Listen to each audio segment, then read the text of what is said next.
Y'all, is Crafty Hope here with a fairly quick art journal page. This is my junk journal that I made as part of the Robin Murray Smith Transitions Journal workshop. It was a free workshop she did at the beginning of all the coronavirus stuff. It should still be available. I'll put a link below to where you should be able to find it. So, um, I am working on this for my 100-day project. I think this is actually day like 98, so it's getting super close for my 100-day project. I had to use some cotton twine. I showed that there a minute. We'll get to it again in a minute. And I am just throwing some stuff on this page. I really liked the rusted paper I had on there, just some dictionary paper, I think. And I just kind of wanted to keep this fairly grungy, knowing that I was going to use that cotton twine, and it's kind of just a grungy textural element. I thought I'd keep it as grungy as possible. So I added a little bit of craft paper. Actually, that might be from a paper bag. And then some Stabilo that I just scribbled on there, and I'm wetting to continue that super grungy theme. I love how that Stabilo just, I don't know, yeah, just makes everything seem a little messy. So I'm going to go ahead and add in a touch of masking tape. This is just super basic everyday masking tape to just kind of help break up some of the lines on here.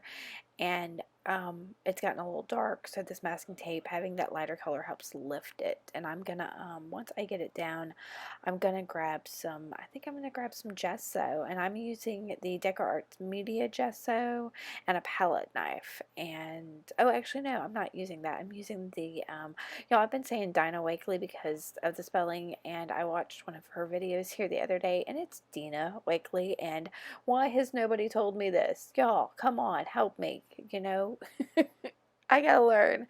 And, I've watched her videos before, but somehow that didn't stick with me before. And I was so embarrassed when I heard her say it, Dina, and I've been saying Dinah.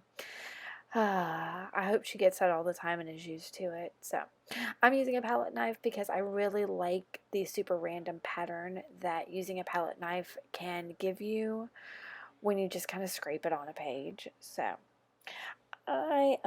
there comes my cotton twine. This was just something from the dollar store, and I cut a short length and then just kind of tore it into pieces. Not tore, but like separated the threads like you do with embroidery floss, and decided I was just gonna kind of throw it on the page just like that. So I'm grabbing some gel medium, and y'all see, there's no rhyme or reason to this. I'm just being chaotic and messy, and like I said, I knew this was going to be fairly grungy, so I'm kind of just going with it. It looks like a hot mess, but I love the feel of it in the end. I really, really do. So I'm going to leave that hot mess there for a minute while I fiddle a bunch with auditioning some different focal elements. I've got that little paper doll from Tim Holtz, and I thought, hey, maybe her. And no, not her. So I'm thinking here and looking at that. And I think I pick up these little stamped flowers, and I thought, huh, those might work. But then I said, nope.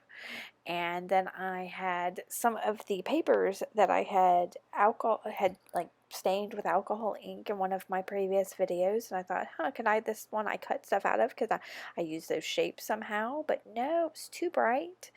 And so I flipped through some of the other ones thinking, oh, these might work, and that one has that brown in it.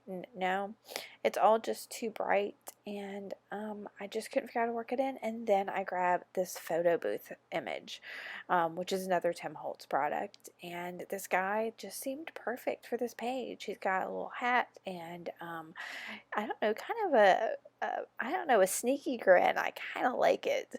So I am grunging him up a little bit more. I tore the bottom of him, and then I'm just going to bend this and like tear some of the corners and make it look as kind of old as possible. I've done that. Actually, the two pictures that are there on the side I worked with yesterday. Now, you won't probably see that video for weeks, but yeah, I worked with those yesterday, and excuse me.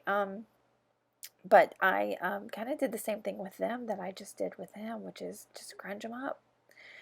So I'm using that Mount Gel medium that I used with the thread and gluing him down real quick.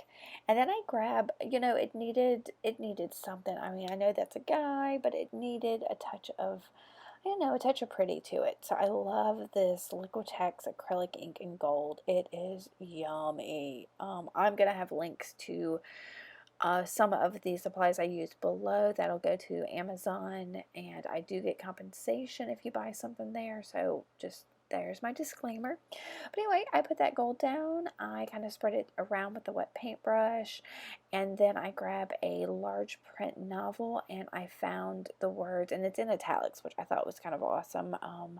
But it says he's always in such a hurry, and that guy, he's got that hat on. He didn't even bother to take his hat off for his picture because he's always in such a hurry. And I'm just going to use my Ooh glue stick to glue that down. And y'all, that's it for this page. I did dry it after this was over, but I'm going to give you some looks at it close up. If you like this, make sure to give me a thumbs up and to subscribe, and keep on crafting on, y'all. Bye.